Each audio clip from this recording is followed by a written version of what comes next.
Somewhere Among the Stars, A Mystical Evening with Partho. I'm Ayushi Jain from Blue One Inc. and I thank you all for being here for this event.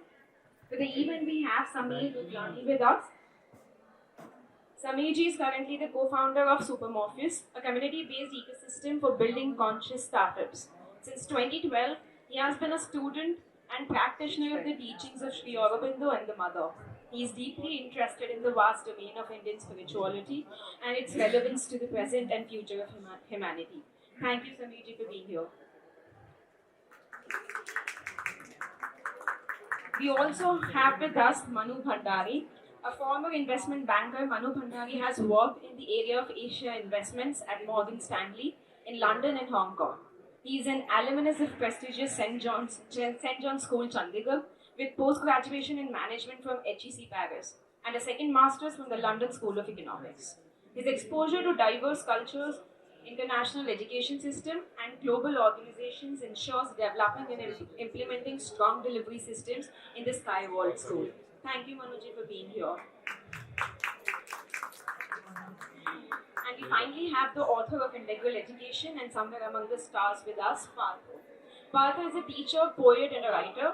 He writes extensively on Vedanta and integral education. He is the chief editor at Blue One Inc. and a mentor to the Blue One Group. We would have a panel discussion followed by a Q&A session and a book signing session by the author at the end of the event. For the panel discussion, I would request all the people present at the panel to begin the panel discussion. Hi everybody. Partho, on the book, so one of the things which is very different and unique which comes out is about how you have presented Vedanta along with the love story, whereas the common understanding or the common depiction is more around, asceticism and things like that. So if you can talk a little bit more about that, I think that would be very interesting.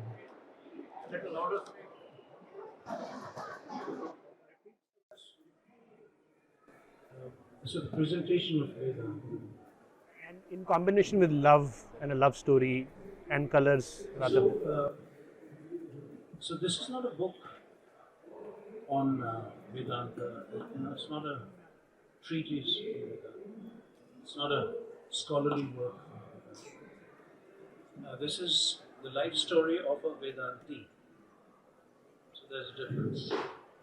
So when you write a book on Vedanta, then probably it will read like a philosophical work, or a commentary on a school of thought.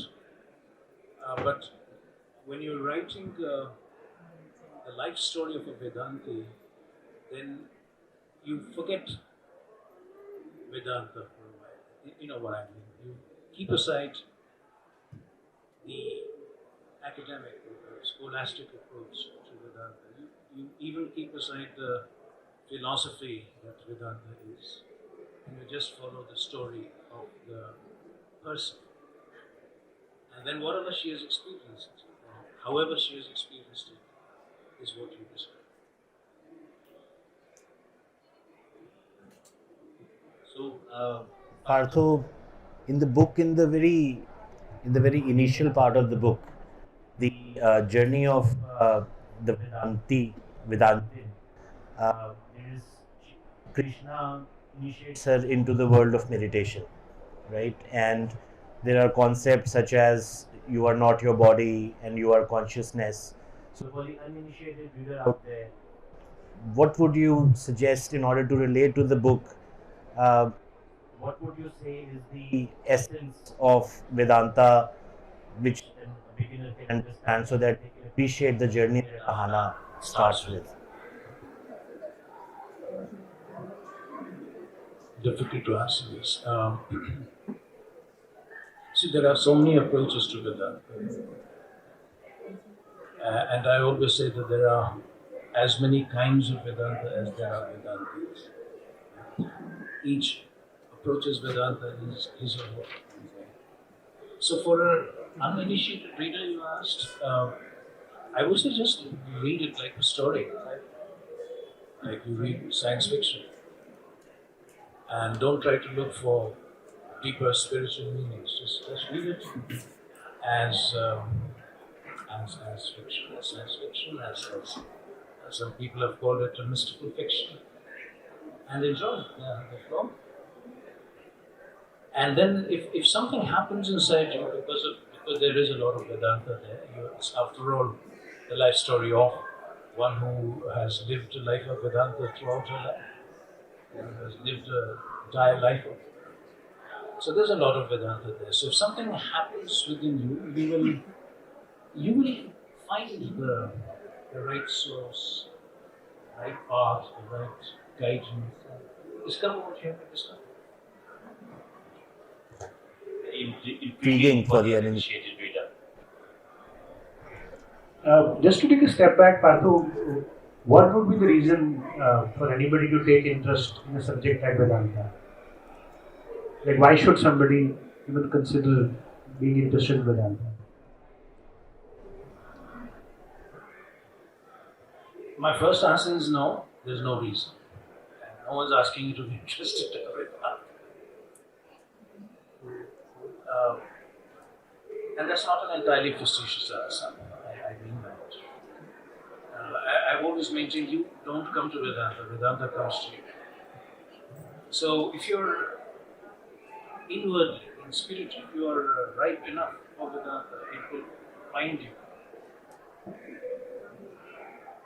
So why should one be interested in Vedanta? Really, no answer. There are all the reasons in the world not to be interested in Vedanta. So I would say let Vedanta come to you. Instead of rushing to Vedanta. But isn't it also true that we as a nation, as a civilization, over hundreds, if not thousands of years, had a much richer and more prevalent Vedantic culture than what we see today? I mean, today what we see is perhaps not even infinitesimally, close to the spiritual heritage that we lived as a civilization back in the day. And now, in the current scenario, the humankind and us Indians in general are so taken by the consumerism and the tech-driven changes that the sheer amount of discontent and dissatisfaction it's causing at the level of society. Perhaps Vedanta, perhaps revival of our ancient spiritual philosophy is where the answer lies. Yes, for sure. For sure. And that's the future of the human race. Hopefully. There's the other future, AI. And there's a third future, destruction. We're looking at three scenarios. Destruction, technological singularity, and spiritual. So, I don't think the whole of the human race will go in one direction. There'll be chunks of human race that will go in one direction, some that will go in the second one. In fact, there'll be many who will go towards the technological singularity. That's already happening. And few will go to this future. That's going to happen. That's how it will. The other thing you asked about the kind of suffering that people are going through, stress and stuff. Again, unless you experience suffering as suffering, it doesn't register. But Mike is not right. There are far too many distractions in the world for you to take suffering seriously. And really nobody does. People suffer and they get used to suffering. They're hardwired to suffer. Though you ask everyone, they say, I want happiness in life, but actually no one wants happiness. People love misery. They love being miserable. It's only rarely you come across a person who does not accept suffering. You come across people who do not accept suffering. I've come across people who do not accept physical illness. I want to be healthy, so they go for workouts, they eat good food. But I've seldom come across a person who says, I do not want suffering. I don't want to suffer. So let me find a way out. And the robust rejection of all suffering, like you reject illness of the body. There must be human beings who must learn to reject suffering of the spirits, the mind, then you start looking for the spiritual. They don't even know such a rejection is possible. They don't even know that such a utter and complete rejection of suffering is even possible. Absolutely. So just on that thread, I'm part of this Supermorphist community where I have a lot of startup founders. So just a few days back, one of them posted a question saying that every time I wake up in the morning, until I go and see my phone and I start responding to my work messages, I just have this anxiousness, very constant. And he said, does anybody else experience this? And instantly there were 5 or 10 people. All of them experience similar anxiousness. So one of the things I was interested to know is, what is the mechanism, where is the source of this anxiousness which is so prevalent amongst our startup founders or people who are leading the country into the new age? Why just startup? Anxiety is a common thing with everyone, everywhere, this anxiousness that you're talking about. I hardly see people who don't have some kind of an anxiety or the other. The businessman has his own anxiety, the startup entrepreneur has her own anxiety, the professional has his or her own anxiety. Anxiety is a defining condition of our times. And that's the one reason why people seek distractions of all kinds. Technological distractions, sensorial distractions, physical distractions. Because the moment you take distractions away, you get anxious. So your question is, what can be done about it? Is that what you asked? My question is first how to understand anxiety, because a lot of people feel that if they are not anxious, they won't get stuff done. So they have this, reason to stay attached to anxiety. So is there a way to understand anxiety which actually helps you not, it's not that you have to let go of what you need to do, but you can do it from a different perspective. So again, as I said about suffering, is the same answer. Let people feel anxious.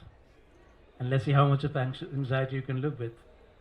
And only when you're ready to reject that, then something will happen. Otherwise, it's all right. See, one of my precious insights I have in my life is people get exactly what they deserve. There is no exception to this rule. Every human being, physically, financially, psychologically, spiritually, you get exactly what you deserve. But then are you speaking about the karmic cycle and sanskaras and destiny, bigger questions that, we are kind of set paths that cannot be altered? I think it's simpler than that. I'll take a cigarette and then I will cough and there'll be discomfort. End of story. I don't want the discomfort. Don't smoke. You smoke, you'll get the discomfort. If you're lucky. Otherwise, you'll get severe discomfort. That was just an analogy. Nothing against smokers in the world. I feel that, when you make statements that, suffering, accept suffering and then feel it and then find a way out, which is how can I reject suffering? It is a profound state of being where you decide to reject the experience of suffering. And of course, it must, in this, there must be a key to what is the essence in the book that you have, which is that if not suffering, then what? If not suffering, then what? Ananda. That's the final word of Hindu Dharma, Sanatana Dharma. Ananda. I think Sanatana Dharma is the only Dharma, religion, that says from Ananda you come and to Ananda you return. It's not out of dust you come and into dust you return. No. Ananda. So the moment you start, you first have to experience Ananda. Very few people experience Ananda. So if you experience, I mean, people do experience Ananda, but they don't know they're experiencing Ananda. So once you taste Ananda, and then you want that Ananda more than anything else in your life, then you will reject suffering. Otherwise, you won't. I mean, you can listen to philosophy for the rest of your lifetime, you'll still go on suffering. But the moment you want Ananda, then you will reject suffering. So Krishna, in this book, Krishna is all about Ananda. And even in Sanatana Dharma, Hindu Dharma, if you think of Sri Krishna, it's the Anandamay. And that's what he brings to Ahana. At the end of it all, what Ahana embodies is not the wisdom so much, but the peace and the Ananda. So you brought the concept, so you're saying if not suffering, then Ananda, right? I mean, it's quite an important thought. Would you like to pick up a thread from here? Yeah, I had a different thought which came to me that so if you look at the idea of Krishna, like if I personally see, so I grew up in a very atheist household, but of course the idea of Krishna is all over in India, and then you have television shows like Mahabharat. So I feel that it got fixed in a particular mold of, if you go to the temple you will see Krishna and Radha, or it basically, so a lot of things about Sanatana Dharma got fixed into a very narrow definition. One of the things which I experienced through the book is that the idea of Krishna was being expanded to include so many dimensions. So I think as that happens, we will see more and more modern minds, intelligent minds, open up to concepts, because even Vedanta got narrowed down into a mold. So what is the idea of Krishna, which is being presented or experienced by Ahana in the book? That is a challenging question. I would have told you read the book again. Idea of Krishna presented in the book. The idea of Krishna, or the experience of Krishna that Ahana had over a period of, almost all her life. So you will find if you go through this book that Sri Krishna is not the god of Hindu Dharma. Sri Krishna is the infinite Purusha of Sanatana Dharma. And the infinite Purusha is formless, Nirakar. But in its formlessness, in his formlessness, I'm using the word his, he takes in all forms and he resides in all forms. As in the Gita, Sri Krishna himself says that I am the self that resides in every human being. So the self in every human being would obviously be formless. It's Nirakar, Nirgun Nirakar. Yet all forms and all gunas are there in Sri Krishna. And Sri Krishna is there in all the gunas and all the forms. If you go to the essence of every form and every guna, you'll find Sri Krishna there. So the Sri Krishna of Ahana's experience is the infinite Purusha in all forms. So this is a question that many readers have asked. How does Sri Krishna come to her as a normal human being from Auroville, an Aurovillian, and as a guru in some other age, and as the divine, formless divine in yet another dimension? How does it all gel together? And that's something that Anna herself has described beautifully. That when you touch Sri Krishna in your heart, when you have the Krishna Anubhuti, the Anubhuti of Sri Krishna, then you no longer see Sri Krishna in this form only. Then you see Sri Krishna in every form. So, if Sri Krishna's consciousness is awakened in you, you will not see Manu or Partho or you will not see any of them here. You will see Sri Krishna himself in all these forms, peering out of the gaze of each person here, moving each person here. You will see that constant background of Krishna. That's the Krishna consciousness. And the more you connect with that, the more you live in Krishna's consciousness. When you begin to live in Krishna's consciousness, then in your own self, you have transcended, gone beyond form and time. So this is one of the themes of this book, how Sri Krishna himself takes you beyond time and form to the timeless and the formless, where Sri Krishna plays with you in a myriad forms, in myriad dimensions of space and time, where you begin to have a direct inner experience of what in the dharma we call Sri Krishna Leela, the play of Sri Krishna. So this book is actually Krishna Leela. So, a slightly different angle as far as the book is concerned. So, when Ahana starts her journey after meeting Krishna, and the chapter is titled Crossing the Threshold. So, she crosses the threshold. So, I'll just read the first 3 to 4 lines. With every passing day, my mystical experiences were growing in intensity and frequency. I could close my eyes and suspend my thoughts at will, which Krishna saw as great progress on the path. It was also getting easier, more effortless to get in touch with Krishna inwardly anytime, anywhere. Krishna always seemed within reach. Is this just fiction or is this a possibility? Alright, let me say this once for all. Nothing is fiction in this book. Nothing. It's only the title fiction. That is I like that. Nothing. There's no. Every single experience is a real experience of a real person. The name is fictional. I have not used the name of the real person. But every experience is actually the personal anubhuti of this person whom I've called Ahana. And not just Ahana, Anandima. And all these experiences, each one of them is possible to each one of us, provided we work for it. It requires a sadhana. But if you're willing to do that, every single experience is possible.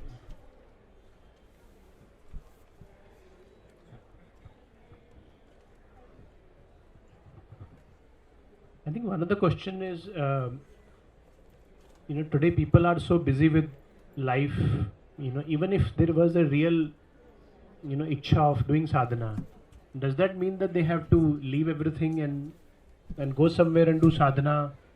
Or is it possible to kind of somehow make it happen within the busy life? That's something a lot of people I know who have an interest, but an impression that until they are done doing the work, they really don't have the time. So they just keep it parked. So is there a way to do it while you are living life, while you are doing business or work? So again, if you're living in Krishna's consciousness, there is no division or duality. There is no outer life and inner life. That outer life, inner life is the fiction. So when Krishna is in your heart, everything that you're doing is for him.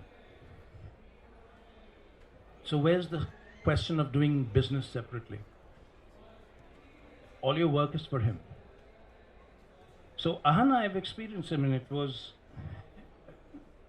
classical with her. She would taste, let's say, good tea on a very cold, wintry day in the Himalayas, hot masala chai, Pahadi masala chai. She would taste it and she would say, Krishna loves this. She would never say, I love it. Krishna within loves it. So Krishna is experiencing the world through her senses. Today, she'll smell the flowers, feel the waft of the air, and she will say that, what a beautiful experience the inner Krishna is having. Today, Krishna is enjoying himself. Today, Krishna got angry. So I said, Krishna can also get angry? Of course Krishna can get angry. Because if Krishna never got angry, none of us would ever get angry. So it was for her, this is the meaning of living in Krishna's consciousness, that everything that happens, every act, every gesture, every thought, every intention, every experience, every anubhuti is happening in Krishna consciousness. Your consciousness is not there anymore. You have given your consciousness so completely to Krishna that everything inside you has become Krishna, then you don't think in terms of human desire, spiritual desirelessness, or there's no duality in your mind anymore. And as you grow into that consciousness, all that is not needed for your inner sadhana, for your inner journey, falls away. And you don't have to give up anything. And what is there to give? Once you realize Krishna is everything, what will you give up? Which corner of this universe will you give up? Everything is Krishna. So you give up Krishna to get Krishna. But yes, do also keep in mind, there are certain things you have to give up. So let's also be clear about that. You have to give up the egoism that is in you. Ahankar. That has to be given. Without that, you cannot live in Krishna's consciousness. Ahankar has to be given up. The moment you give up ahankar, a lot of things go with it. So when you say ego, are you referring to the false I, the false sense of identity that we carry in terms of our sort of psychological experiences, whatever we define as who I am in terms of my sensorial experiences and memories? Is that the ego that you're referring to?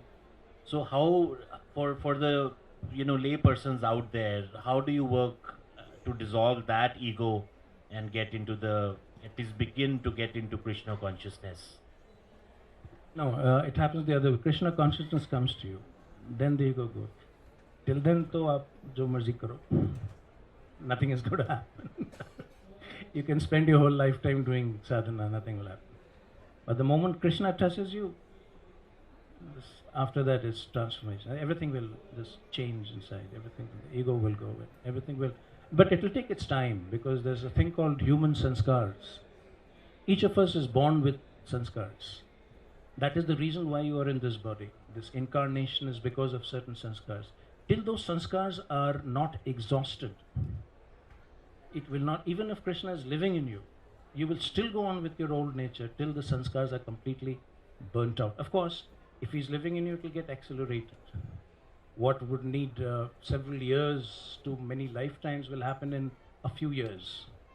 That will happen, but you will have to go through it. The burnout has to happen. So that Shuddhi, it's called Shuddhi. So that Shuddhi has to happen.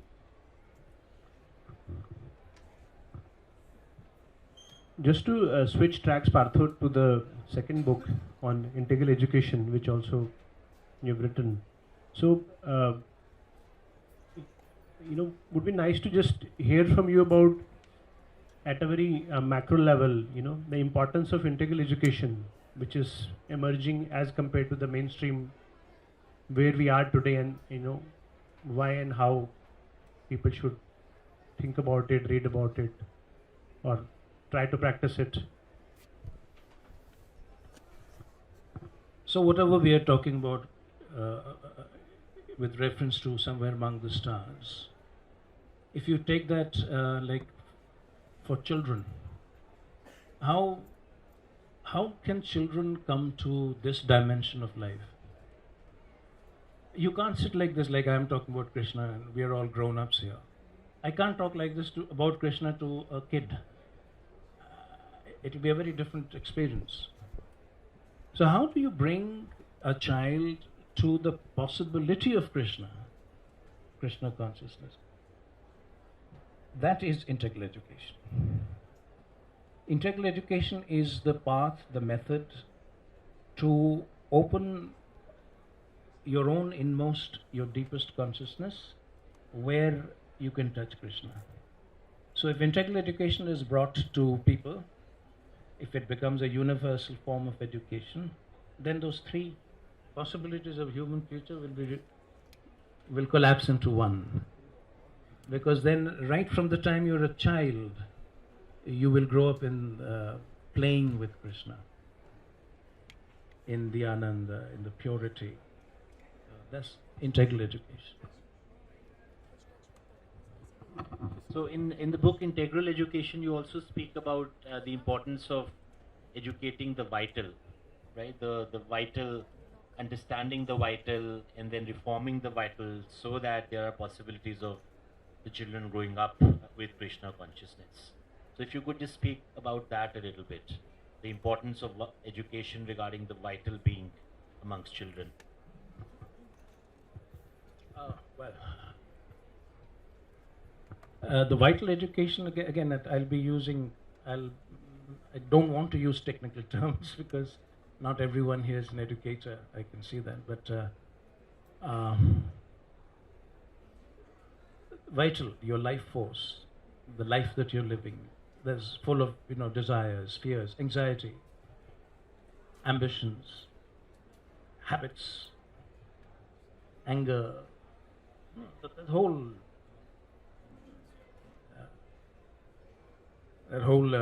drama that goes on inside. That's the vital, and that's the vital that all of us are living. We can't come to compassion, kindness, love, sensitivity because of the vital, the crudeness of the vital. So in integral education, the objective is to bring the psychic influence into the vital. What is psychic? Let's say Krishna consciousness, in a manner of speaking. The divine consciousness deep inside you, your soul consciousness. When you bring the influence of that into the vital, then the integral change happens. Or the transformation of integral education. So your vital becomes more purified. It is influenced by truth, purity, peace, harmony, love, all that. So when children are brought up in that environment where you don't judge children, you don't. The one thing that destroys children completely is competitiveness. It makes little animals out of them. Actually, animals are also not competitive. My apologies to animals.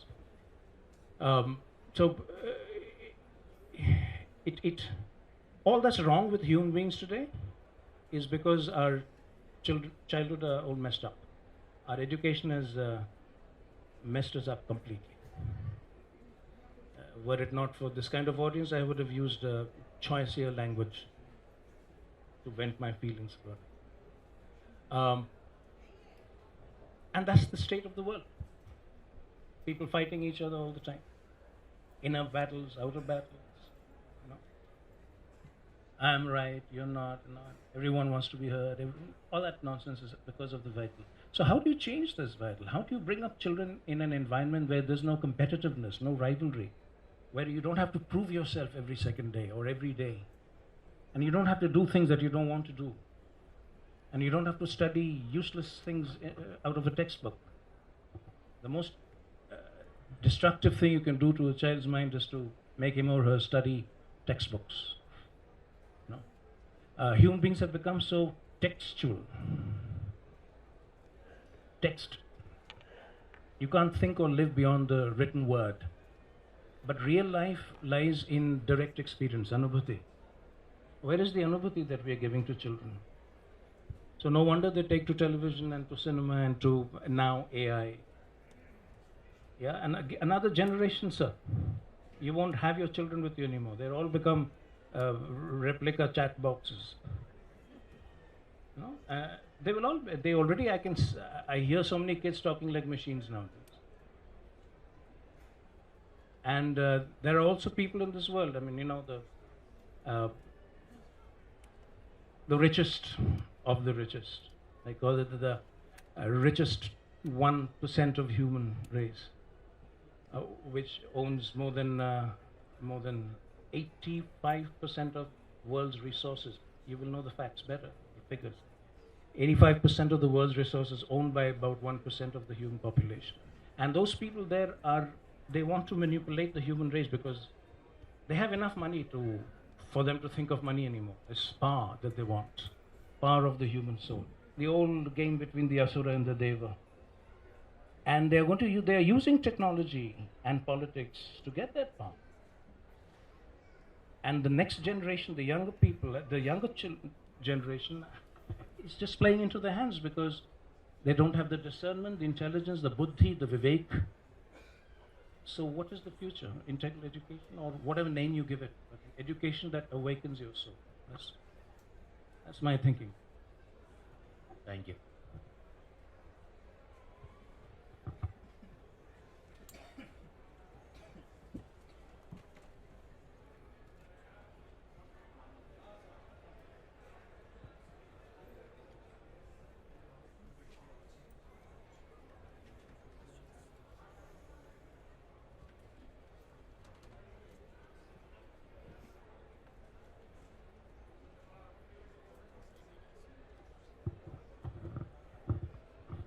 So, Partho, to those of us who have now, is, the point is well taken in terms of um, opening ourselves to Krishna consciousness, and even if Krishna even touches us one bit, that is how we can transcend ego. Earlier in the discussion, we started from this point of rejection of suffering. Now, to the layperson who may read this book, which is a fiction, and is intrigued that I would like to practice or at least initiate my practice, do the first step it takes to start my practice because I wish to reject suffering. What is the first practical step that that person should take?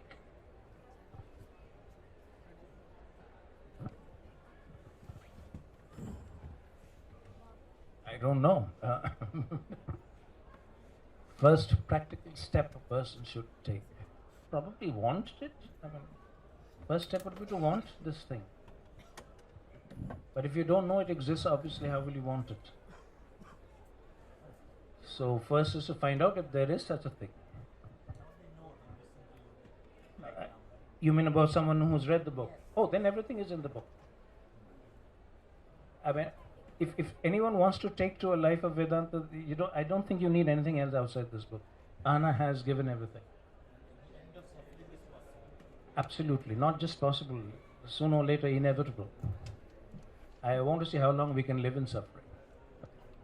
And the main reason why we live in suffering is because we live in the ego. If you can get out of the ego, your suffering is more or less gone, finished. So, it's all there. So the answers are in the book. So who is Adi Varuni? Because we have you here and the author is Adi Varuni. So if you could just introduce us to him or her. God of Dharma is very amused. Okay, so let's attempt the Jaipur Literature Festival. I had full 30 minutes of this.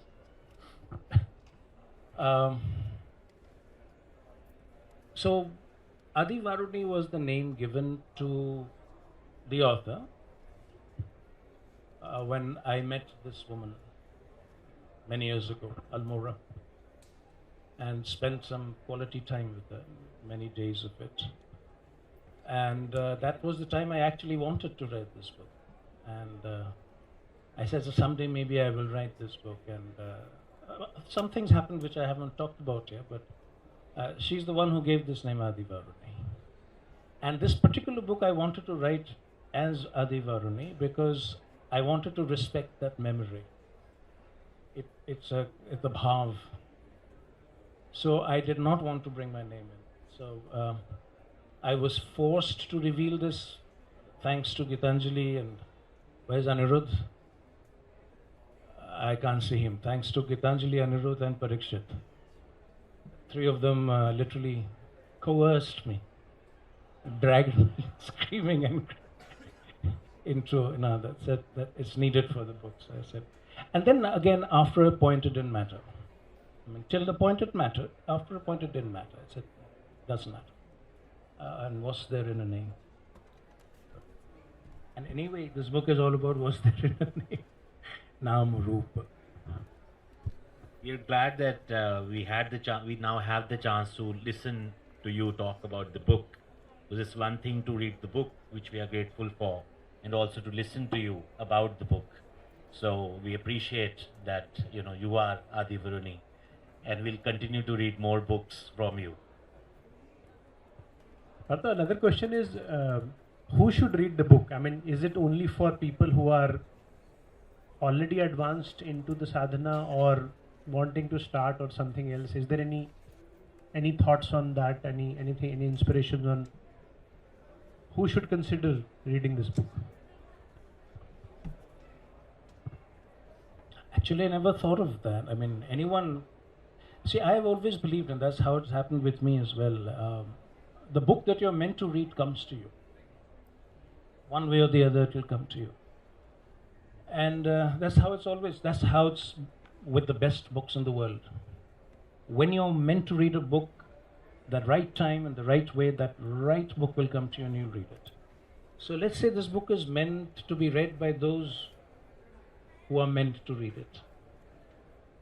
But I always think many years from now, where you have wokeism threatening you, and one in corner, leftism threatening you from another corner, communism, China.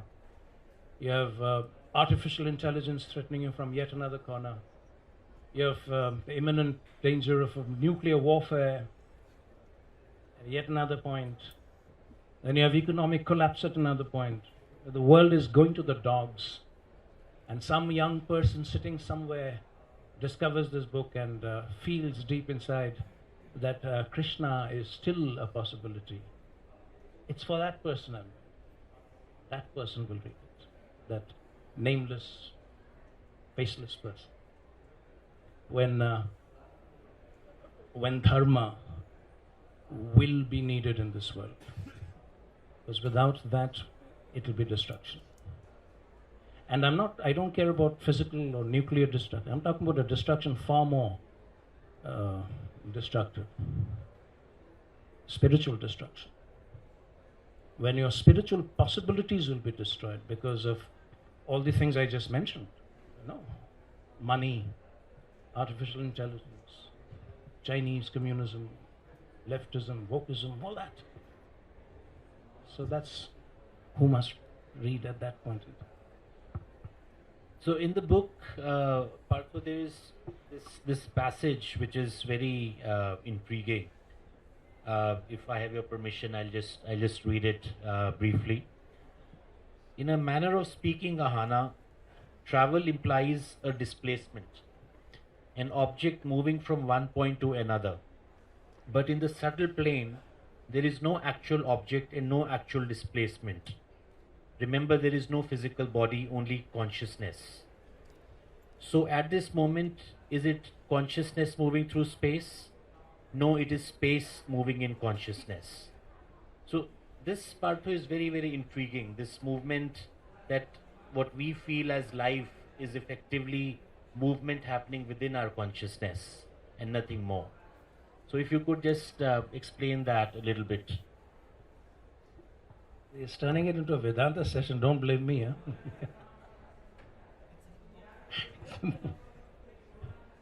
So think of everything as consciousness. All this that's going on right now, people, books, noise, people talking, things happening. Where is it actually happening? Is there a thing called out there? Or is it all here, consciousness? If I switch off your consciousness, all this is gone. Boom. The whole universe is gone. So, that's the first thing you have to keep in mind. It's an intriguing, challenging idea that everything is consciousness. But then, we find it so intriguing because we do not know what is consciousness. Although the fact is we are conscious all the time, but we do not know what is conscious. It's like the fish swimming in the sea and doesn't know what water is. The fish cannot know what water is. So the fish has to become it has to reflect itself back to the water to know what water is. So we have to, So you call this matter, but the physicist will tell you this is not matter at all. This is 99.7% emptiness, and the rest is pure energy. And even that pure energy is not really energy as we know it. If you go to, you remember once we had a discussion, the Planck length, the Planck scale, which is infinitesimally small. So if you go to the Planck scale, even energy disappears. Matter, energy, space-time disappears. And what remains is just a state, a quantum state. Infinite fluctuations of a quantum state. What is that? Physicists still do not know. So when the meditator goes into himself or herself and follows his or her own consciousness to its core, to the ultimate point that you can push yourself in your own consciousness, you also come to a point where space and time and matter and energy disappear. Our ancient seers used to call it samadhi. And there is a talk of samadhi in this book too. But samadhi, what is samadhi? People feel that, you sit in trance and you don't know what's going on, and that's samadhi. That is not. That's a very, very small part of samadhi. Samadhi is when space-time has disappeared in your consciousness, where all forms have disappeared. The universe itself, which is a form, has disappeared. And all the forms that we experience here is actually cosmic. Cosmos is the only form. All these are forms within cosmos. So that itself is gone. There's no form. There's no space. There is no time. You have come to the quantum state. And you have come to the bedrock of it all, which is consciousness. And very few people get there. You need a lifetime's yoga to get there. But when you do get there, that's when you realize that the universe is actually arising out of consciousness.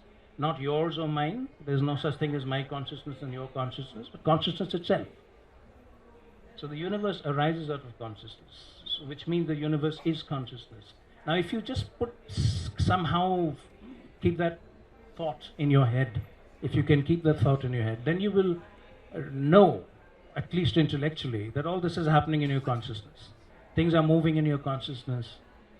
Sound is arising in your consciousness. Space and time is arising in your consciousness. A bit difficult to explain like this, but you get the idea. I hope this is enough to intrigue the people to pick up the book. 2 days and one can, at least touch the surface of what we are referring to as consciousness.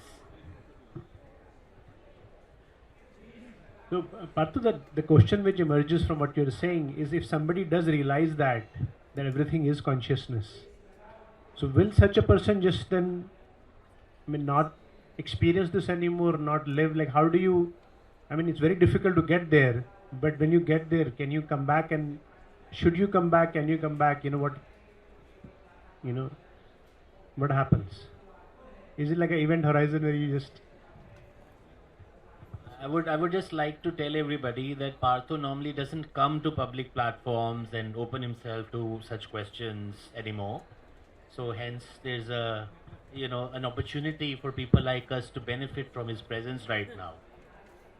I'm making full use of it. And I'm helpless. Oh well.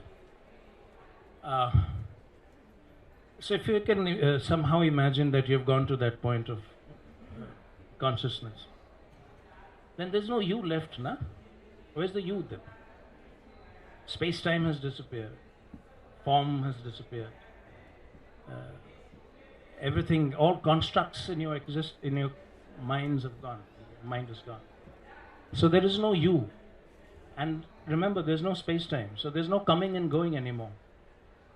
So imagine this. There is no you and there's no coming and going. Now, can you ask the question again? You can't. If there is no me and there's no coming, there's no going, there's no space, there's no time, so who will come and who will go? There's only consciousness. And all this is happening in consciousness. And that's all there is to it. Till then, you are one little wave in this consciousness. All of us are little waves in this consciousness. But then, at that point, you are the sea itself, in which all the waves are rising and falling. So it's not something you can describe. It's something that you have to experience. It's only anubhuti that will get you there. Intellectual explanation will not get you there. So in fact, when you come to Vedanta, in fact, Ahana talks about this. The only way to understand what you are asking, Samir, the only way to understand, even mentally, if you want to understand or come anywhere close to that experience, you have to silence your mind first. As Ahana says, it's not by thought that you will come there. You have to give up all thinking. The entire intellectual machinery has to shut down.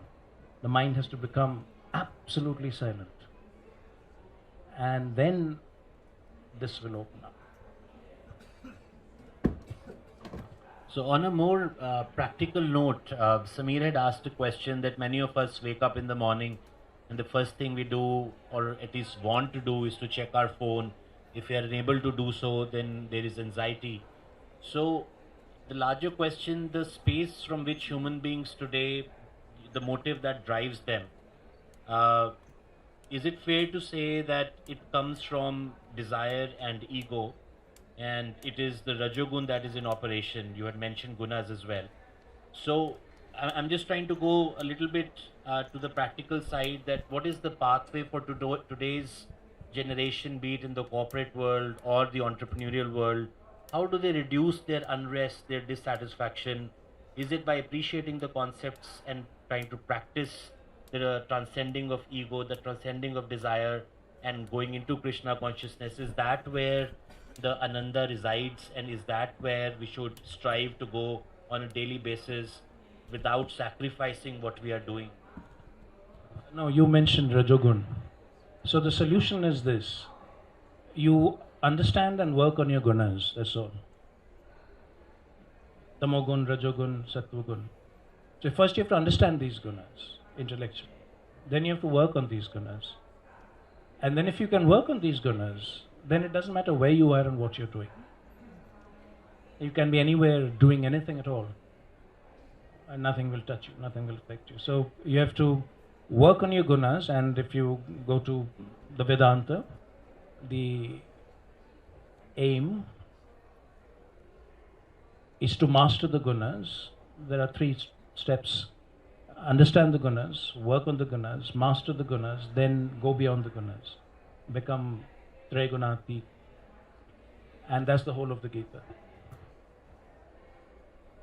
Shall we call it a day here? Thank you so much for this very interesting conversation. Just before I give it to Samir, when is the next book coming so that we can have a talk like this again?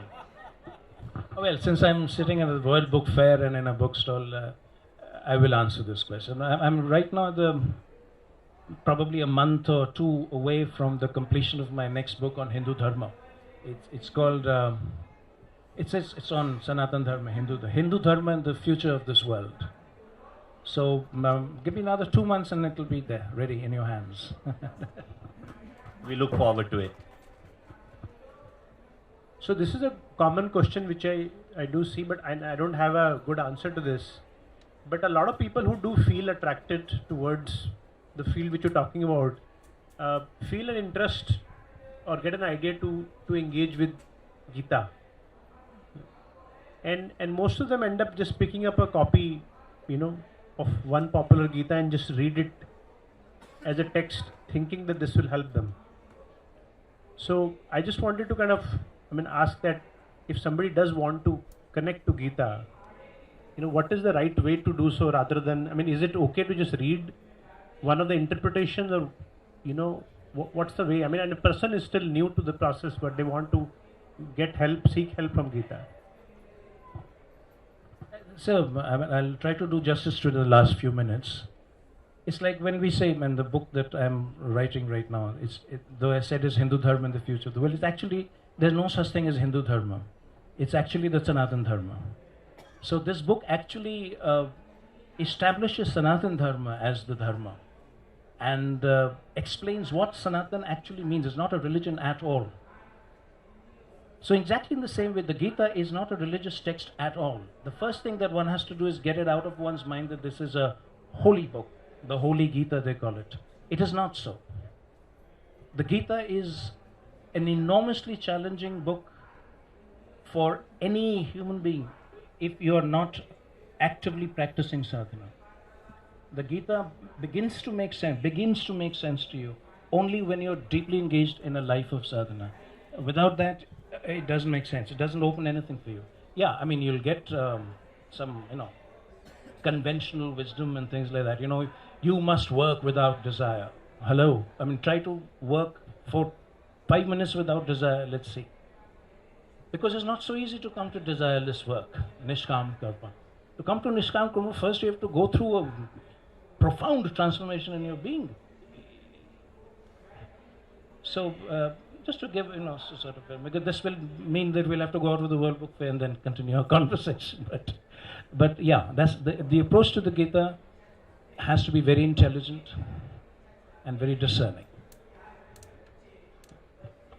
Will you be writing a book on the Gita so that we can have a longer discussion on the subject? Okay, so it's contained in the next book, right? this session isn't over. We have questions for you.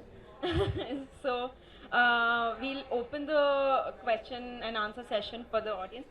Before that, I myself have a question. If vital, you talked about vitals. If vital is anger, anxiety, ego, and emotions like these, and if the consciousness within you transform these emotions into love, care, and those emotions, how do we categorize these emotions? Because I have always heard and understood that ati rag is more dangerous than ati ghrina. Ati rag is more dangerous than ati ghrina. So how do we categorize these emotions? I like that question. So there are two kinds of emotions, destructive and creative. Any emotion that helps you to move upward in existence. There are two kinds of movements also, an upward movement, urdhva gati, and a downward movement, adho gati. So whatever helps in moving upward in consciousness, there is the consciousness way below our consciousness, the consciousness that a worm will have, an insect will have. Even if you go further below that, you will come to the consciousness of a rakshasa, of a pishach, asura. Very low. Then you somehow manage to come upward and you come to a human consciousness. And then most of us feel that's it. I've done my job. I've come to human consciousness. But then there are many ranges of consciousness above the human. Till we keep climbing Krishna consciousness, and you keep climb further and further and further till you reach, the peaks begin to disappear behind the mist of time and consciousness. So whatever helps you to go upward is a constructive, creative emotion. Whatever pulls you downward towards the pisach, towards the rakshasic, is a negative emotion. So now you can see I can get angry, and that anger can actually help me move up. So it is not anger which is negative or positive, it's what it does to you and where it comes from. So I can love a person and I can say, this is love, without knowing that that person is destroying my very soul. And it happens everywhere. So is that destructive? Is that constructive, creative, or evolutionary, I call it? So that's destructive. At the same time, you may be so stern with the person that the person thinks, he hates me, but that sternness is helping you move up. So now is that constructive or is that destructive? So these are difficult there are no black and white answers. It needs a lot of inner psychological understanding to know which emotion is working well. But interesting question.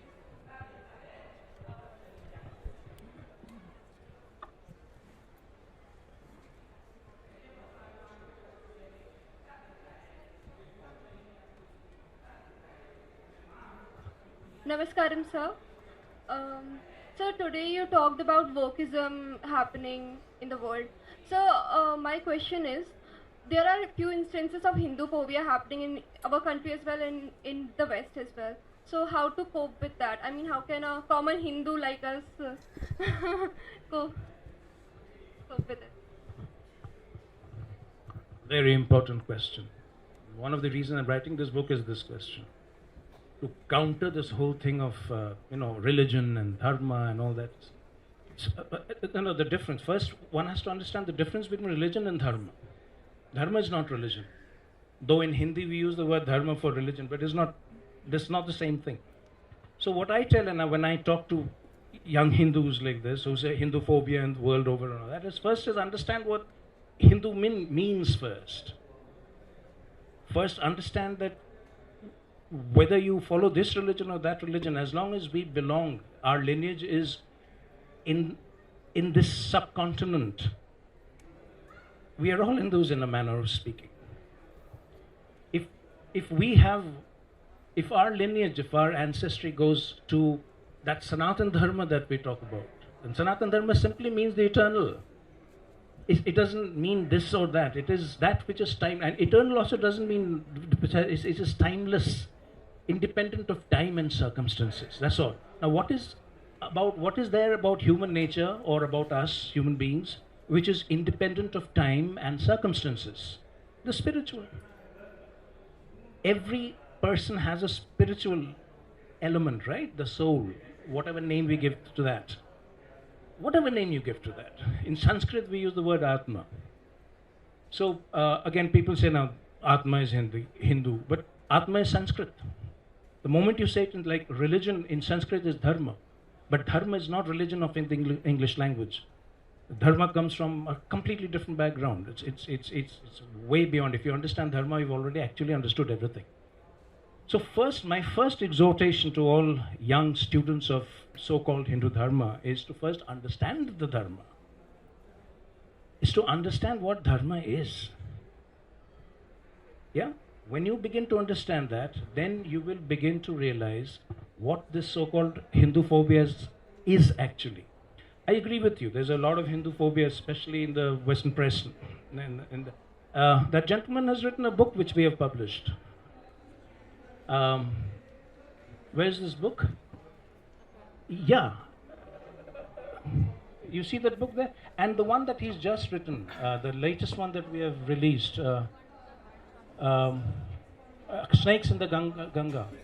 Snakes in the Ganga is a book about precisely this.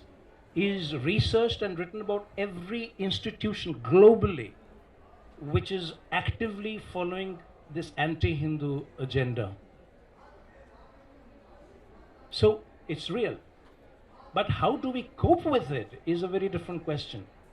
We do not cope with it in any militant or aggressive way. This is not our way. The Dharma does not let you do that.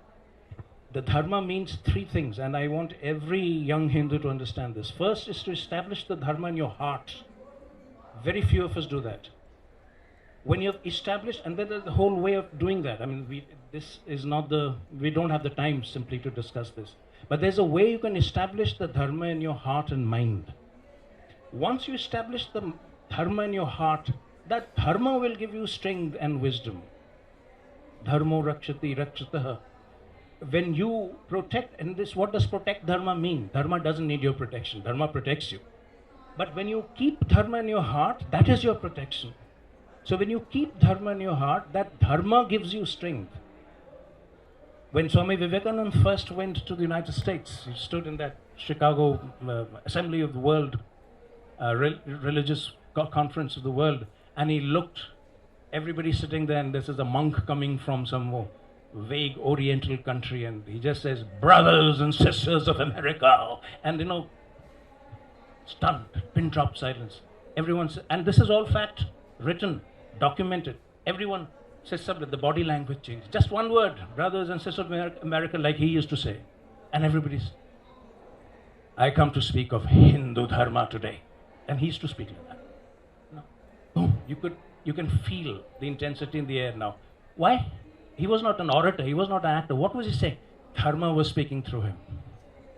So when you allow Dharma to speak through you, when you allow Dharma to live through you, that's the day you will cope. That's the way you will counteract anything that is anti-Hindu or anti-Dharma. Yeah? And this is happening today. It's happening today. I'm glad you asked that question. Very important question. What's your name?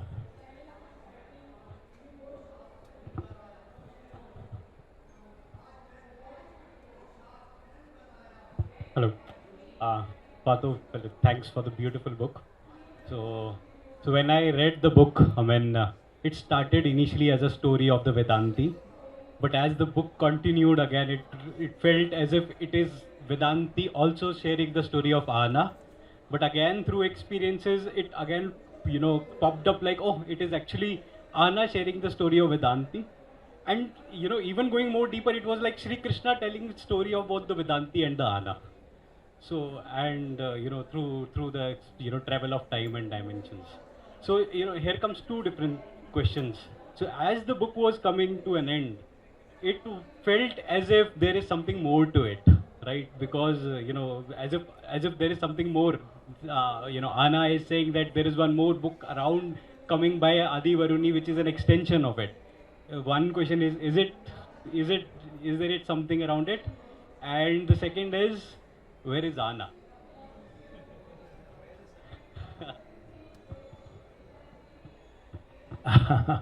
At one level, Ahana, I don't think is available anymore. The story ends at that note. She goes into her silence and then she stops meeting people, and then no one knows where she. Even I mean, if you go back to where she really, the real woman lived, there's no one there now.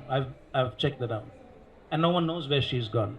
No one knows whether she's still in the body or not. So no one knows. But what happens with people like Ahana is, even though physically they're not there, they do not sever the inner connection with you. Then they come to you in dreams and vision because they are masters of dimensions. So for them, there is no such thing as physical death.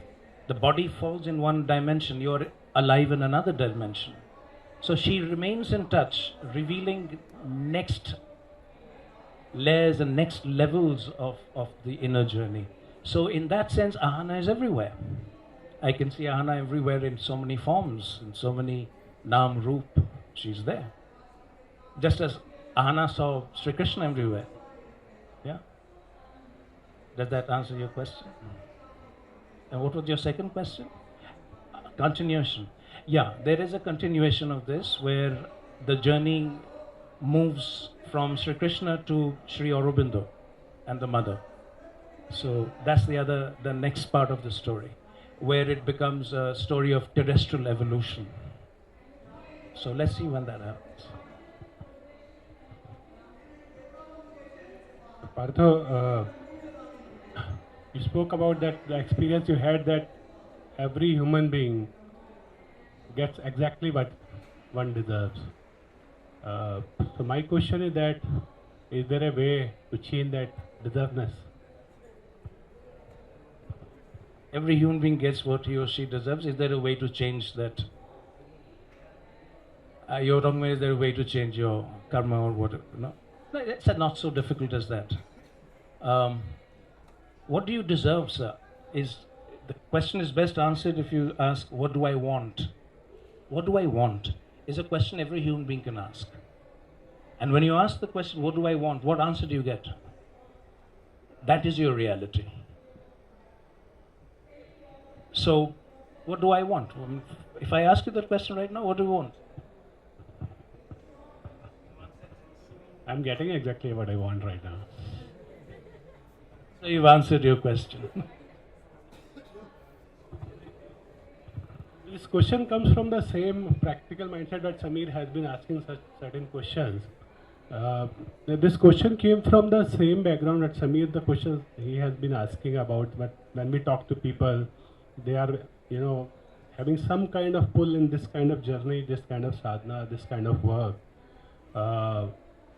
And I always had this question, which you actually answered in single line, that people deserve what people get exactly what they deserve. So sometimes I ask this question that should I go outward and ask people to try these things or not? That's what the actually origin of the question was. See, actually, whatever you ask for from your heart is what you will get in life. This is, Sri Krishna has himself said this in so many words, that whatever you ask for, I will give to you, but ask. Now people go to him and ask him for, let my business be a success. I mean, is that all you ask for? Sampadananji, Pranam. So,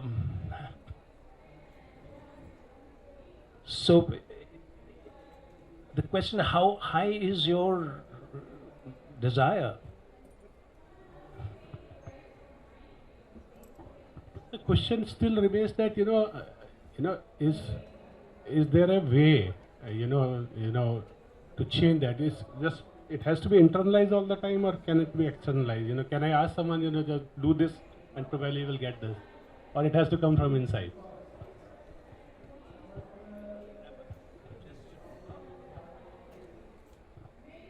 Hello, my name is Vanshu. You said that Krishna touches you, right? If he is meant to touch you, then that will happen, and the entire life changes slowly after that.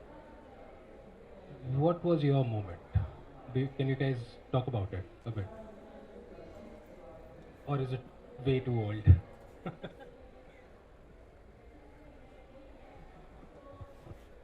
Now that's getting personal. Actually, see, it's there in the book. I owe everything in my inner life, my awakening, my journey. I owe it entirely to Swami Vivekananda. He came to me at a stage in life where I had no idea about these things. I was a very typical intellectual brought up on Western philosophy, skeptic, atheist, existentialist, whatever, all that together. So I had no idea about this thing. So out of the blue, Swamiji came, and my life changed.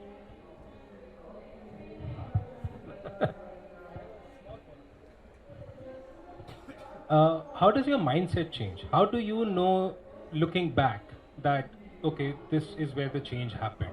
As in, my mindset towards everything else that started to change.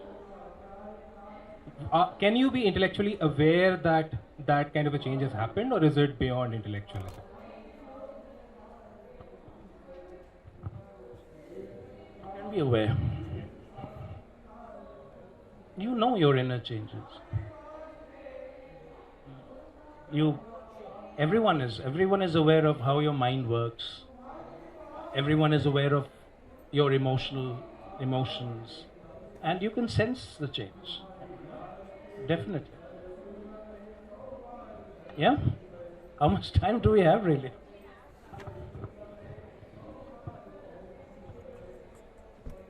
Hello, sir. So, I had something about both the books actually.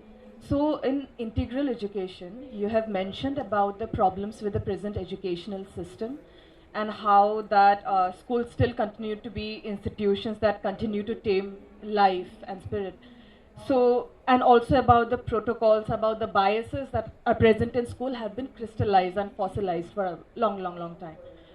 In the second book, we come to ashrams. Although I don't know much, but as much as I have heard, ashrams also follow up lots of protocols and perhaps principles. For instance, principle of modesty. I'm just giving an example of how what we should wear in an ashram. So I believe that these principles have also been continuing from a very long time, and perhaps has also been crystallized. So how are these two institutions different? Which both, as in the school as an institution and ashram as an institution, how are these two institutions different? Because it both talks about protocols which are very important in your journey to reach that freedom and suppose self-sufficiency. So. Actually, this question, it will take me a long while to give you a satisfactory answer. Yeah.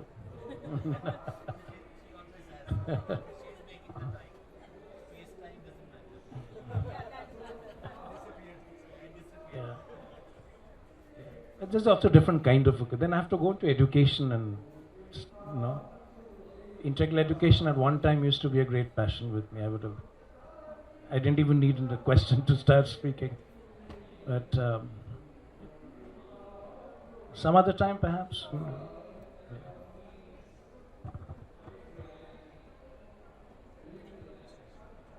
Good evening. I'm a writer from South Africa, and I only came in at the tail end of the discussion, so apologies on that. But from what I've heard from you speaking, I think my own book will resonate with you, and I'm not trying to sell my book. I'm going to get a copy through to you. But I actually have a question, and it's based on a theory that I've developed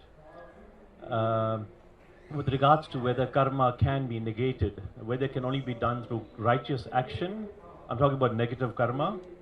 Or can it be done, negated through prayer as well? I've heard lots of swamis and saints say you can do prayers and mantras and peel off that karma from your chakras. I'm not so sure about that.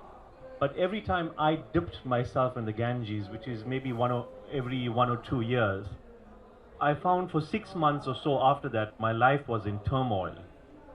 And after that, there's a sort of a beautiful phase that comes, post that phase. I'm saying 6 months, it give or take. Is there a possibility that there are zones on the earth that does peel off negative karma, but not removing it, but condenses it or contracts it into a smaller period, so it causes more havoc over a shorter period of time in that way? So karma cannot be removed, but it can be changed in terms of the time frame, but the magnitude will be more over that smaller time frame. A bit of a complicated question, but it resonates what you've been talking so far through to me.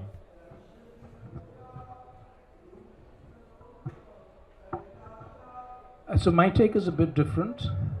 I'm not so much a believer of karma, though it's true, it's real. Karma is real, and so many of us suffer the effects of karma on a daily basis.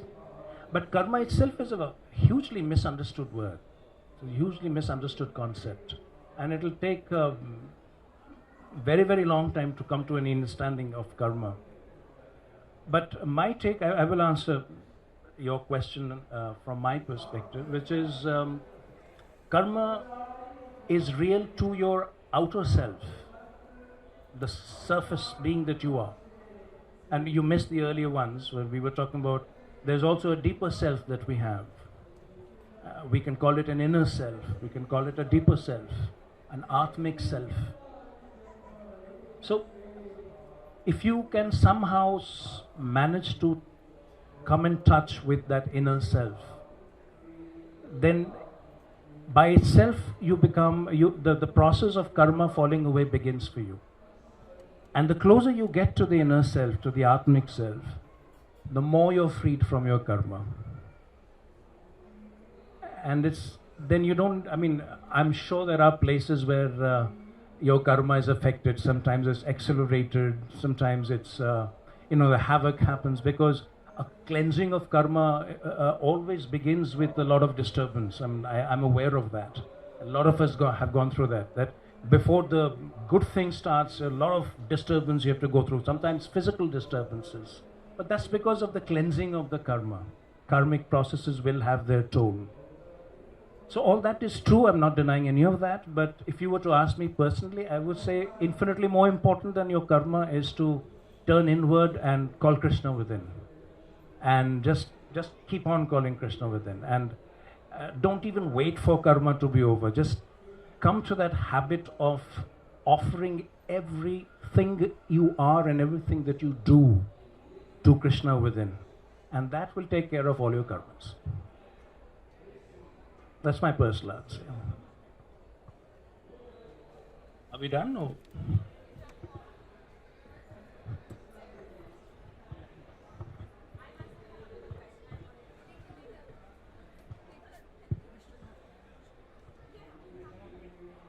So, I'm just very curious. Yeah. So, I was just curious when you said that Swami Vivekanand came to you. So, if it's okay with you, can you elaborate on that one? No? Thank you.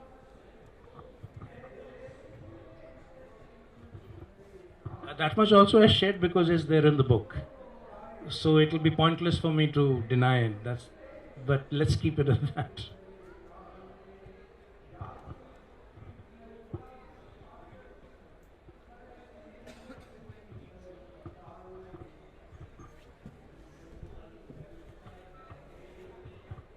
Do we have more questions?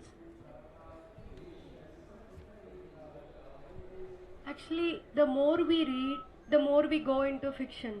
And we couldn't find the difference between the reality. It's really hard to be balanced. The life's purpose is to balance everything out in all areas of our life. So the more we read, it's really hard to be in reality. So how could we be in reality and just balance out reading, going into fiction, and not get consumed by it?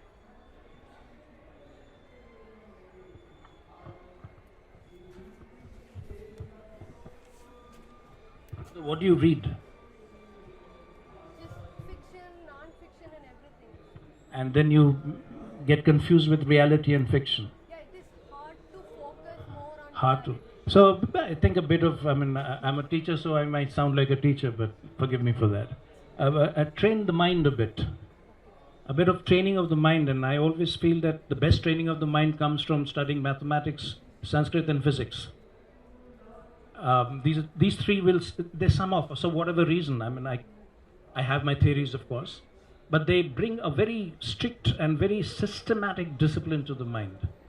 I myself have tried physics extensively for the last 35 years. Though I was never a student of physics, I've been studying physics to train the mind. So that brings the discipline of the mind. Then you read fiction, you read non-fiction, it doesn't matter after that.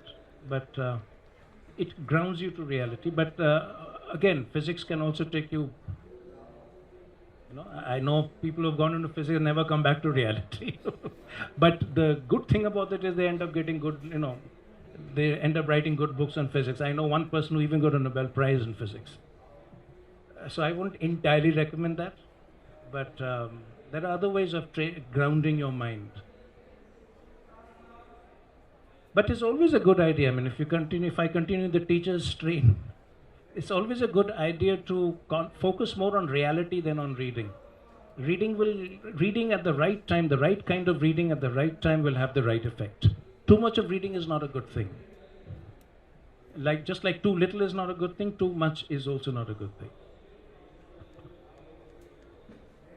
Your question?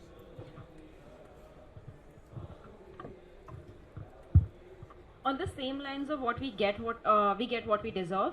My question is, do you believe in rebirth and the cycle of life? Because, for instance, a very crude instance, a small kid is born into not so financially good family, suffers from some illness and dies right away. Did he get what he deserved? Because he himself is a consciousness but not maybe explored. He just dies right away. Did he get what he deserved? Firstly, how are we supposed to know that? But yeah, I know where your question is coming from.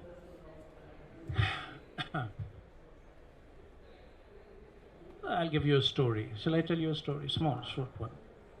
That there was this great holy being, a sage, did a lot of meditation and all that. He was, but he had one problem with him. He would always get angry, impatient. But that didn't stop him from progressing inwardly, and a lot of things happened, and this one thing remained. And then he died. And he immediately found himself born on earth again. And at his level of meditation, he shouldn't have been, but he found himself born again. And just for a few years he was there. But those few years, there was no anger in him. He just found that he was so compassionate that even very angry people would calm down in his presence. He was so compassionate. And then at a very, very young age, he died. Now what happened? Did he get what he deserved? So the question, did he get what he deserved, is a very difficult question to answer if you're looking at a person's existence in the frame of one lifetime. So there are multiple frames before and several frames to come. So unless you know everything, you cannot pronounce anything on these questions. For instance, a very young baby comes in, he dies. A very young child, 1 year old perhaps, or even younger, and it dies, and people say, such a tragedy. What wrong has he done, or what wrong has she done? But we don't know what has happened before. So probably this soul that has come into this young body had some little hitch somewhere, something that he or she still had to clear out, which needed another birth, and it was so accelerated that it happened within a few months, and he finished his job and went. So how will you say? Now, if you know that, then how do you know that's a tragedy? You don't. So we don't know what is good, what is not good, what is good fortune, what is misfortune. These are just judgments we make based on a very, very surface experience of life, which is why I keep saying we have to go deeper into life. The deeper you go, the more you understand. So let me end. Shall I end with, in this context, a beautiful thing that Sri Aurobindo once said, which I always sort of a mantra I hold on to. Nothing is known till all is known. If we keep this in our head, nothing is known till all is known, we will never be judgmental, we will never judge, we will never come to a conclusion, we will never have the arrogance of the intellect, because how many of us have come to that point where all is known? So the best thing is to chill out. All right? Thank you.